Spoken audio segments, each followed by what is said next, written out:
The Kilo 141 or the KRIG-6, which is the best assault rifle for Warzone? This video is going to break down the stats for both guns, comparing them to let you know which one is the best.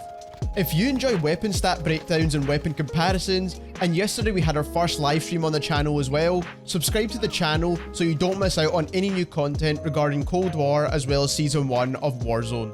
If you want to keep up to date on when we go live on the channel, if you want to see some behind the scenes, and also just interact with us in general, go ahead and click that link in the description and follow us over on Twitter. Now, we have been requested a few times in the comments to compare both of these guns, and they do have a lot in common, so maybe that's the reason why a lot of people want to see these put against each other.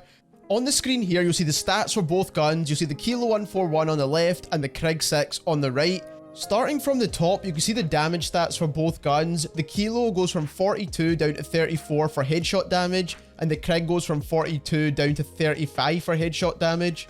Then for body shot damage, the Kilo starts at 28 up close and then drops off down to 23, whereas the KRIG starts at 30 up close and drops off down to 25, which means overall the KRIG does do more damage, but it doesn't really affect the amount of shots to kill up close.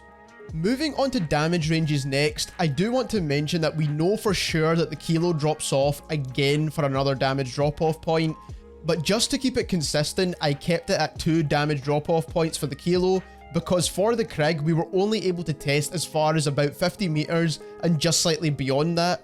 And what that means is the KRIG could also have another damage drop-off point as well, we just were not able to test that far. So what we could see is that the Kilo has a 639 milliseconds time to kill between 0 and 30 meters, then that drops down to 799 millisecond time to kill between 30 and 55 meters. The KRIG has a 711 millisecond time to kill between 0 and 50 meters, and then it has an 800 millisecond time to kill after that. Like I said, from the testing that we were able to do, we don't know if this drops off again at a certain distance. We're just not too sure yet, but we will do more testing on this and let you know in the future. Then the rate of fire for both guns is on the screen as well. You can see the KRIG is 675 rounds per minute, which is slightly faster than what is stated inside the Cold War multiplayer. And the Kilo, as we all know, has a 751 rounds per minute rate of fire. From our testing, we got a 250 milliseconds base aim down sight time for the KRIG, which again is different to what's stated inside the Cold War multiplayer, but this is very similar to the Kilo, so not much separates the guns here. The base magazine size for both guns is exactly the same, and the reload time we managed to calculate for the KRIG is 1.9 seconds, which is pretty damn quick, and it is faster than the Kilo by about 36 milliseconds. Lastly, inside Warzone, bullet velocity is an extremely important stat for all of the weapons, and the Cold War weapons do lack in this area, but from what we were able to test at 465 meters, we were able to test a bullet velocity of 625 meters per second, which is exactly the same as it's stated inside the Cold War multiplayer.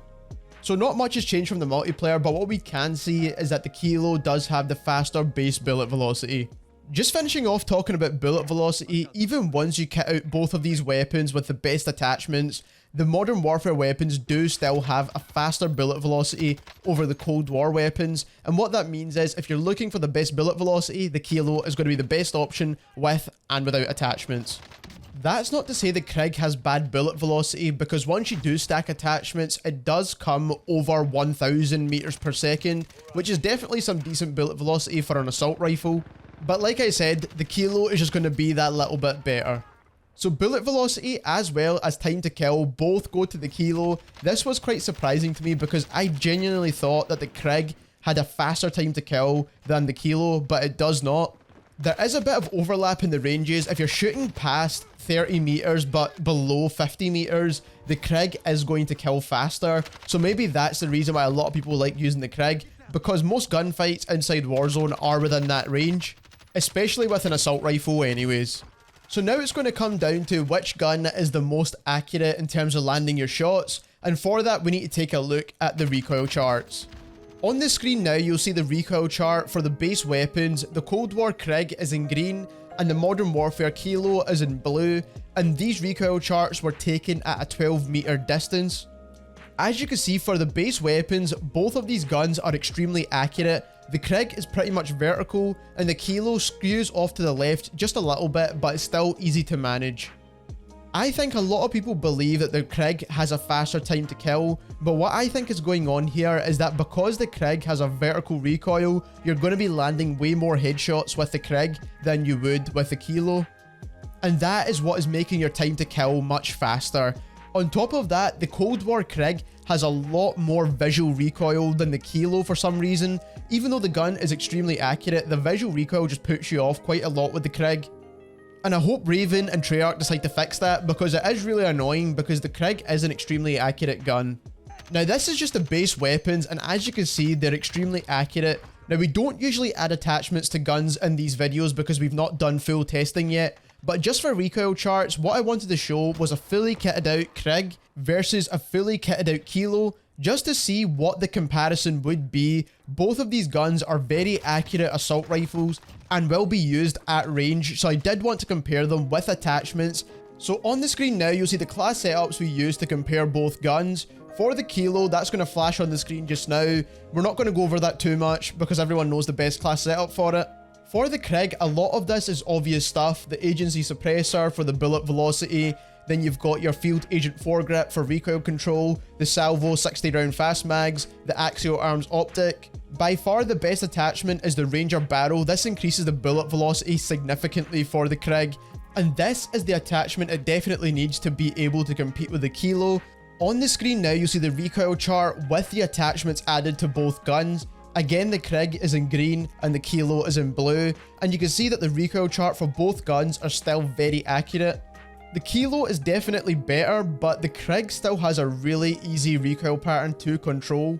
Both guns, even when fully kitted, have really good recoil patterns, and it's probably the reason why a lot of people wanted us to compare both of these guns together. So we've taken a look at everything important for all of these guns, and the last thing we need to consider is the hipfire accuracy for both of the guns as well. This is not hugely important for the kind of weapons the Krig and the Kilo are, because you're going to be using these weapons at range anyways. But let's say you get caught out at close range with your Krig or your Kilo, which one is better at close range and hipfire? I don't want to spend too long on this. Both weapons are not the best, especially for the base guns, and that's what we're comparing here. This was tested at a 4 meter distance for hipfire. Like I said, neither are extremely good, but the Krig does perform a little bit better. To bring everything together now, the Kilo overall is still the best assault rifle for long distance shooting, so if you're trying to pick one, the Kilo is the best option. Having said that though, if a lot of the Cold War weapons do get a slight buff to bullet velocity, and they reduce that visual recoil on the Krig, the Kilo will have some tough competition in the Warzone. But at the moment, it is DMR zone, so any gun is really hard to recommend, especially compared to the DMR. If you had to pick any, that's the gun you should be going for right now. Other than that, if you enjoyed this video, leave us a like as it helps us get recommended more. And if you're new to the channel, subscribe as we've got a lot more weapon comparisons in the works, and we also want to make a lot more live streams going into the future as well. So if you enjoy watching content like this, subscribe, and thank you very much for watching.